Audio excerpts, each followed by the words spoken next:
Alright. So, it's just me today. Um, okay, you've seen the title. You know what movie I'm going to talk about. I just got out of Planes 2. Everyone was busy, which basically means no one wanted to see it. I don't know, they probably were actually busy. But the fact that I was asking to go see Planes 2 probably didn't help. So I was like, you know what? Fuck it, I'll go see it myself. So, yeah, I had to swallow my pride and go see Planes 2 alone. The benefit of that is I get to see my hometown. I'm really stalling. I don't want to talk about this movie. I really don't. It's one of those things, my hatred for the Cars franchise is pretty much legendary at this point. And Wes especially makes a point of mocking me with the saying, "Wait, can't wait to the Planes 2 review." Snarky bastard. But anyway, stop stalling. Let's actually check out the movie. It's not very good. It's not as bad as I thought it was gonna be. It's still not very good. I mean, I've definitely seen worse this year. I've seen a lot worse movies than this. It's just meh. It's just a boring kids movie. I mean, I didn't see the first Planes. I lucked out. I was at Comic-Con when the first one came out. I wish I was at Comic-Con now, but instead I'm watching fucking Planes. But, so I don't know what the story was. It's not like it's very hard to imagine. A crop duster becomes a racer. He wins the race at the end. That's the story. It's not hard to predict. And this, again, kind of the same thing here. It's now he becomes a firefighter. He fights fires. He proves himself to the harsh mentor. The end. Again, that's the movie. And it's just one of those things. It basically just almost copies verbatim the plot line of the first Cars. And I'm sure the Cars plotline ripped off God knows how many movies like it. But the story is that Dusty is the big hotshot race plane. Now he's world famous, and he lives in this tiny little town with a bunch of eccentric buddies. And it's such a rip. It is such like verbatim the same characters from Cars, like almost verbatim. They're not even trying.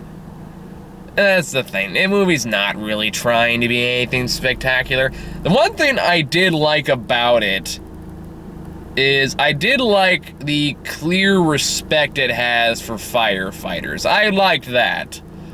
In fact, like the parts where they're actually like fighting the fires and they kind of explain like the techniques and stuff they use to fight fires, I actually thought that was kind of interesting. And honest to God, I would actually like to see a movie just about forest firefighters. I think that'd actually be very interesting.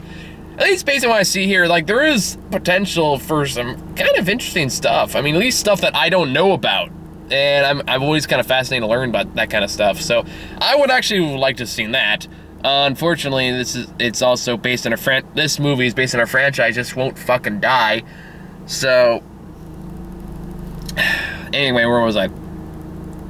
So Dusty, while flying through maneuvers, finds out that his gearbox is busted, and that his model is discontinued. Kind of a dick move, really. I mean, they're still the planes are clearly still in existence. Who's the asshole who just discontinued them?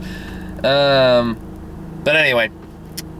And of course, it means he can't fly races anymore. He can't go over a certain amount of torque. Otherwise, his engine will stop and he will crash and burn. So, of course, but meanwhile, he decides to try anyway. And of course, he fails and he crashes. And he burns down, like, the airport terminal, I guess. But the firefighter they have is this old guy who's not a very good firefighter. His equipment is outdated, and he only stops the fire by tearing down a water tower, which is conveniently located right by it.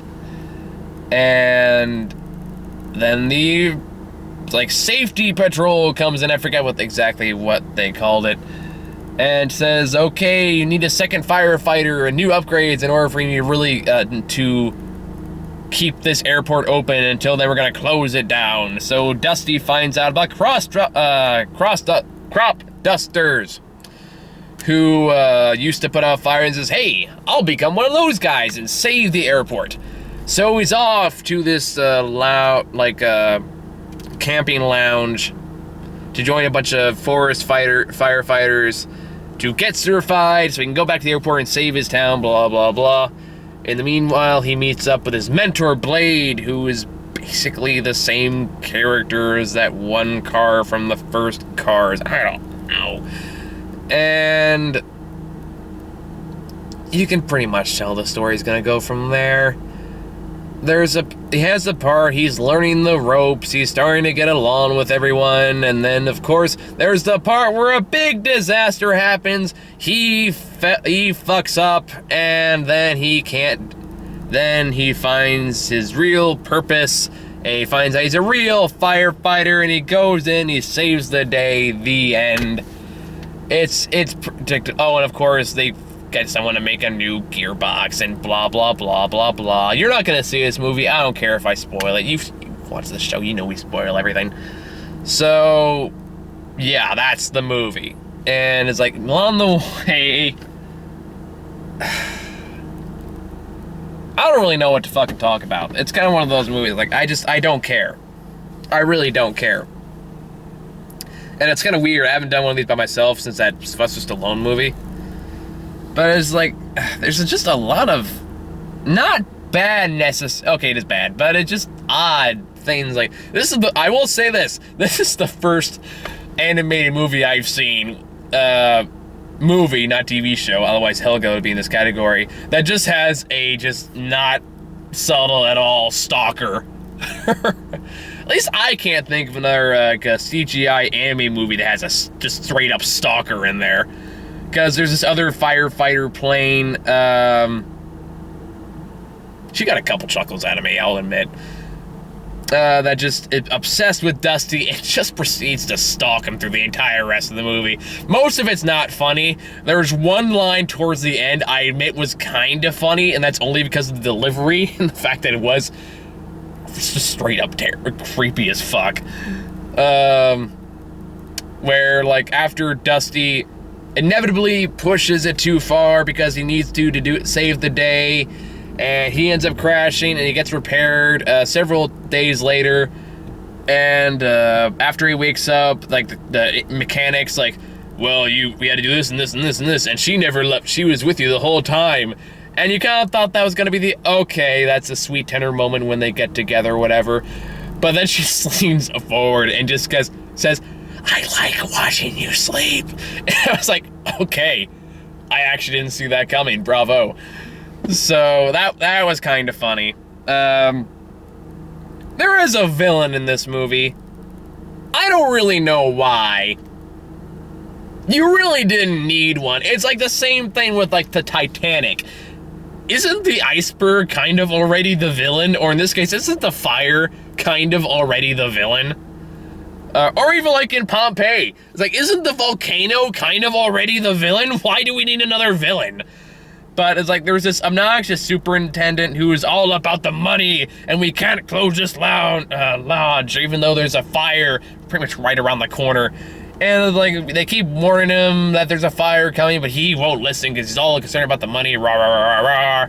And of course, the fire catches up, and he just keeps making every attempt just to fuck over the firefighters, which doesn't make much sense to me. It's like, there's a big-ass fire right over there. Wouldn't you want them to stop it? So that way you can fucking keep the customers there? I don't know. It doesn't make any sense. But then again, it's a movie with talking fucking planes. I don't think much of it's supposed to make any sense.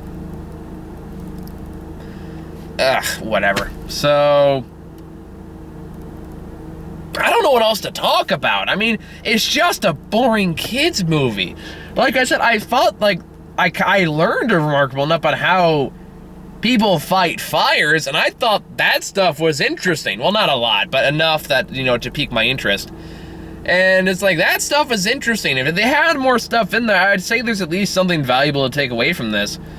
Otherwise, if you've seen Cars, you've basically seen this. I mean, it's the same kind of thing. Oh, here's one thing I want to talk about. There's a lot of bad puns in this movie. Not as many as I thought there were going to be, thank God. But I gotta talk about some of these. Some of these are just atrocious. Like, in that small town, there's a restaurant version of Hooters called Honkers, and there's just lame lines like, just like, "Can you believe it? She dumped me for a hybrid. I never heard him coming." Oh, God. If Wes is here, he'd be laughing in my face right now. Oh, God. The worst one, though, is it turns out Blade is the name of the mentor Dusty has in the movie, played by Dane Cook again, and God bless him, he's trying. I don't know if it's just because it's Dane Cook or he doesn't have much to work with to begin with, but he tries. I'll give him credit, he tries. There's no obnoxious random animal sounds, so there's that. But, oddly enough, like, the rest of the supporting cast is much more obnoxious than Dane Cook. That's gotta be a first somewhere. But they find out Blade has, like, this dark backstory where he apparently doesn't like to talk about. And whenever Dusty brings it up, like, all the stereotypical supporting characters go, no, not here. Meet us in so-and-so at night. So he goes over there and turns out one of the people pulls out a VCR copy, or VHS copy, of Howard the Duck. Except it's not Howard the Duck, it's Howard the Truck. And I was like, why the fuck does a Planes movie have a Howard the Duck reference? And you know what this point part of that was? They didn't even show Howard the Truck. They showed, like, a cop's version, like a cop's variation called, what was it, Chops? I don't even remember, like Choppers? I don't know. But I was like, I don't know what I'm more disappointed by. That they have a Howard the Duck reference, or they didn't show me the rest of that Howard the Duck reference. I kind of wanted to see Howard the Truck. I don't know. It's like, is this better or worse? I don't know. Why tease me like that if you're not going to show Howard the Truck? You know what's bad? When I want to see the other fake parody movie than your actual movie. Where's my Howard the Truck? God, this movie's so disappointing. This is gonna be a short review, I can tell you right now. I don't have much to say about this. I really don't. It's just blah. It's a blah kids movie. It'll keep kids entertained fine. Like, I had a bunch of kids in my theater. They were entertained fine. It was weird being the only person by themselves to go see this movie, and I don't know, it was either this or Sex Tape, and oddly enough, this has a better rating, on Rotten Tomato. I don't care. I don't care.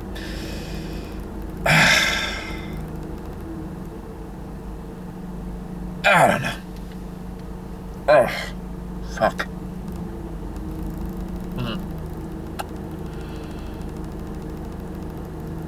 Oh, here's something. This movie has oh, I know what I want to talk about. Okay, one more thing before I probably close out. It's gonna be a really short review. There's two little side characters here who were, like, the 5 minutes they're on screen, I just had way much of a bigger impact than anything else in the movie. Is that Dusty and his friends go to this lounge, the lodge opening party thing, which is a big hoo-ha. The superintendent's making a big deal about it. But they meet these two RVs. And they're like an older couple. They say they've been married for 50 years. And they said they met here, and they said they want to meet up at where they had their first kiss, which is right by this waterfall. And it's just one of those things. There's this great little moment where they just kind of look at each other and, like, it's one of those rare little moments where you see, like, an older couple that just still madly in love with each other. And I don't know why, I always love that. Because it almost seems so rare to have an old couple in any movie that's been married for a long time and not have them be bitter, crockety old people like, rah, rah, rah, let's bicker all the time. He just leans over there and he looks over his wife and he goes like, oh, like that was the best moment of my life. And he just looks back, just big old eyes, and says, oh, I loved you. I love you. And it's like those 5 moments, like I was legitimately heartwarmed because it was like, wow. Can we make it about these 2 RVs, please? I'm way more invested in their story. But no, we have to move over to the Native American stereotype. And my God, if there needs to be a car spinoff, please make it a car spinoff about the Native American conflict. I'm kind of curious about the history of that. It can't be pleasant, but I feel horrible for wanting something like that. Really, any major historical event. Give me the Civil War as a car spinoff, and I will pay good money to go see that. Like, not matinee price. I will see full price to see a Civil War Cars movie. That would be awesome. Lincoln as a Cars movie. There you go. Link Car. Oh, I am not proud that I just made that joke. But other than that, though, there's really not much worth recommending. It's a mediocre kids movie. If you have a kid, they'll like it fine. It shuts them up for an hour and a half. That's all you're really looking for in this. I mean, you're not expecting anything groundbreaking. There's thankfully not many references to the actual car movies. I still stand by my Apocalypse theory if you watch the Cars 2 review. Other than that, I don't really know much to say about it, so I guess I'm just going to move on to trailers. And if something else comes to me, I'll talk about it. But in the meantime...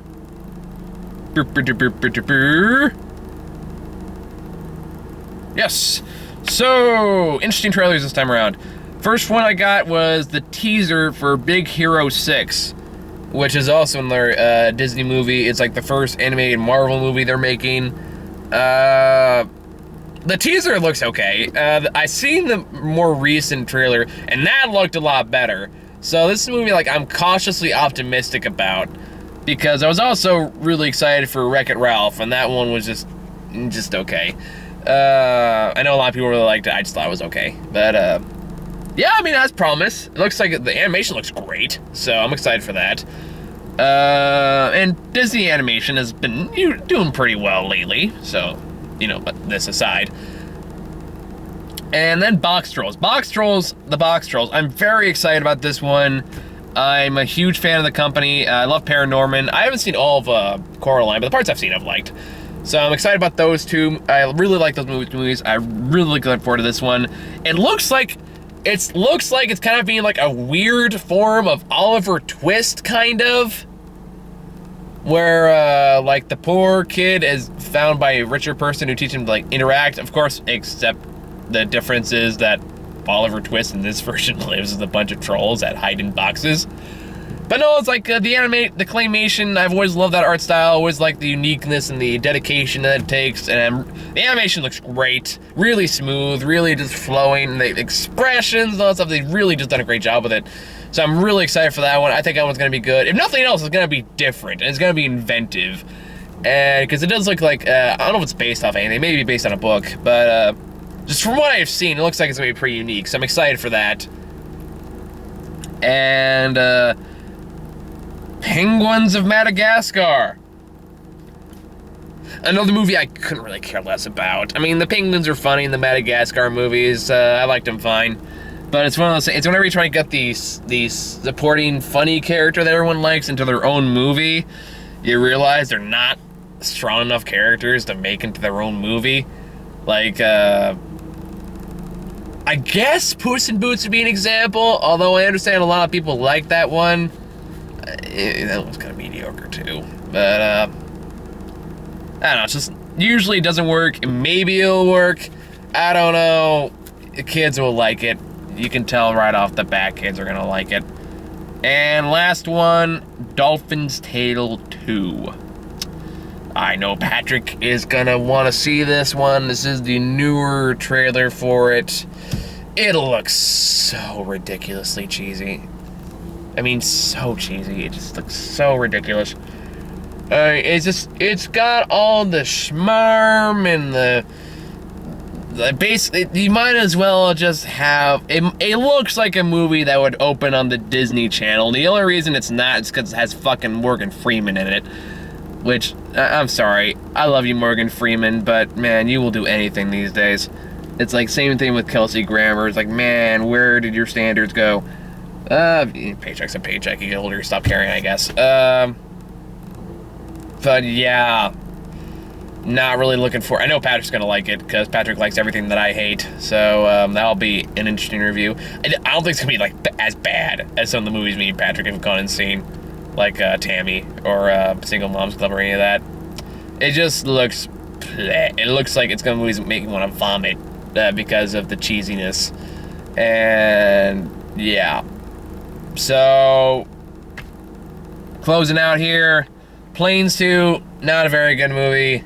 But you're not surprised by it. Not as bad as I think a lot of people were probably hoping that I would think it is. Because probably want a bigger reaction given my disdain for Cars 2 and really this whole plane franchise in general. But it's serviceable. If you have kids, they'll like it fine. So everyone else, no, I doubt you'll find much redeemable in this. So there are some cool shots. I will give it that. Like some of the stuff, like they're flying in the flame cloud. And you see all the spark stuff everywhere. That stuff was actually pretty cool. Really, the best scenes of the movie are with them fighting the actual fires. That stuff was interesting. But aside from that, there's really not much here to offer. So take that as you will. We will be back next week we got a busy week next week. So I'm gonna be running all over the place. We're probably gonna skip Sex Tape because at this point, who gives a shit? And so that leaves us with Hercules. We're gonna check that early in the week. And then we're gonna do a retro review of Monty Python the Holy Grail, hopefully. And lastly, Guardians of the Galaxy, because I want to see that before I go on vacation. After that, next week, I am off. I am out of town. New movies. Thankfully, the only thing that comes out that weekend, really Guardians is the only thing worthy that comes out this Friday. So we'll check out the big one right away. So that's it, everybody. Thank you all for watching. I hope you enjoyed this shorter solo review, and we'll see you guys next time.